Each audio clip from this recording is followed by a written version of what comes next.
De acordo com o censo de 2010, as mulheres são atualmente 51% dos universitários do Brasil, que nem eu já falei. As mulheres são a maior parte dos universitários, são quem estão recebendo mais recurso. Por que elas precisam de todo esse auxílio e todo esse tratamento preferencial? Se elas já estão recebendo todo esse auxílio na formação delas. Até quando que elas vão continuar sendo dependentes da sociedade? Sinceramente, quando é que elas vão se tornar adultas? Entretanto, elas representam apenas 2% dos presidentes das 250 maiores empresas brasileiras. Pois então, mulherada, quando é que vocês vão começar a se esforçar? Quando é que vocês vão mudar isso? Por que vocês precisam de he for she? Por que vocês precisam de ajuda? Segundo o levantamento de 2013 da consultoria Bain & Company. Segundo pesquisa da FGV Direito São Paulo, baseadas em dados de mais das 800 empresas de capital aberto do Brasil disponíveis na CVM, 48% das empresas ainda não tem nenhuma mulher no conselho de administração. Que diferença que isso faz? Se ela não é capaz de chegar lá, tu vai querer fazer cota? Tu vai querer forçar a mulher lá em cima? 66,5% das empresas não apresentam sequer uma mulher em posição de diretora executiva. E daí? O número de mulheres no conselho de administração mais diretoria executiva passou de 7,8% em 2003 para 8,8% em 2013. Que diferença que isso faz no mundo? As mulheres são 43% dos empreendedores do Brasil, mas apenas 20% delas têm faturamento mensal superior a 30 mil.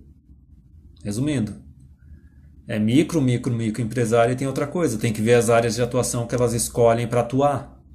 Esse cenário reforça as dificuldades apontadas pelo Índice Global de Empreendedorismo e Desenvolvimento da Dell, que investiga as condições de suporte ao empreendedorismo feminino de alto impacto pelo mundo. O GEDI apontou que 22 dos 30 países pesquisados em 2014 não tinham condições mínimas de incentivo ao empreendedorismo feminino, como acesso a crédito, networking e capacitação para mulheres. Resumindo, eles querem tratamento preferencial para a mulher na hora de ter acesso a crédito, na hora de fazer redes de empresários e de profissionais e para capacitação de mulheres. Isso é discriminação. As mulheres ainda são as principais responsáveis pelos afazeres domésticos e daí o Estado não tem que intervir nisso e o Estado garante à mulher a guarda das crianças. Se o cara tá solteiro porque não teve filho ou tá solteiro porque tomou um divórcio e perdeu os filhos, como é que ele vai fazer afazer doméstico se ele não tem casa, não tem família? Um relatório do Instituto de Pesquisa Econômica Aplicada, o IPEA, aquela super instituição que acha que o salário mínimo no Brasil tem que ser R$ 3.000, para a gente virar Venezuela de vez, apontou que a média de dedicação semanal das mulheres a esse tipo de trabalho é de 25 horas semanais contra a média de 10 horas semanais entre os homens. Só que tem um pequeno detalhe, né? Os homens fazem jornada de trabalho mais longa. A mulher trabalha 37 horas, o homem trabalha 45. Já tem uma diferença aí. No Brasil, a média salarial feminina corresponde a 74,5% da média salarial masculina, que nem eu falei em outra estatística. A jornada de trabalho delas é mais baixa e elas escolhem áreas de atuação com menos risco e menos esforço. A quantidade de mulheres na área de saúde é menor que a quantidade de homem. A quantidade de mulher na área tecnológica e na área econômica é menor que a de homem. As mulheres elas vão para as áreas de sociais e humanas. De acordo com a Pesquisa Nacional por Amostra de Domicílio, PNAD, de 2014, do Instituto Brasileiro de Geografia e Estatística, IBGE, para as mulheres negras, além da diferença salarial, temos ainda uma maior concentração em ocupações de menor remuneração. Um estudo de 2009 do IPEA apontou que 21% das mulheres negras no Brasil são trabalhadoras domésticas contra 12,5% das mulheres brancas e apenas 22% têm carteira assinada. Aí tu tem que agradecer a PEC das domésticas, né? Que basicamente fez com que um monte de gente demitisse a empregada que tinha dentro de casa. As mulheres são uma grande força para a economia mundial. Não são. Representam mais de 40% da mão de obra global, 43% da força de trabalho atuante e mais da metade dos estudantes universitários no mundo. Então, assim, olha o que aí entregaram. Elas são mais da metade dos estudantes universitários do mundo, só que elas não chegam nem ao ponto de ser 50% da força de trabalho ou da mão de obra global. O que isso quer dizer?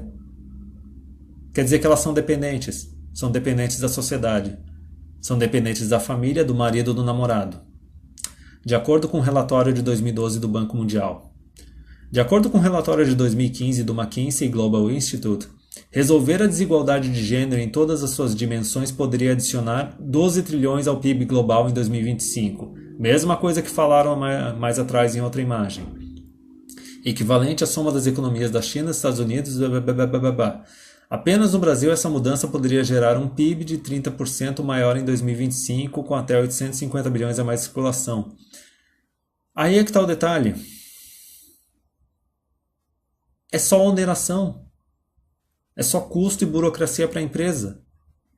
E por que eles dizem isso? Porque assim, não, a gente tem que colocar mais dinheiro na mão da mulher. Porque mulher economiza menos. Mulher investe menos. Mulher gasta mais. Tipo, esse é o plano desses caras, tá entendendo?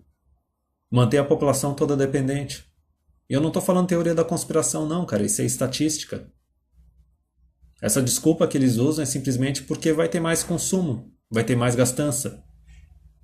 Se a taxa de natalidade vai ficar boa, a quantidade de casamento vai ficar boa, não importa.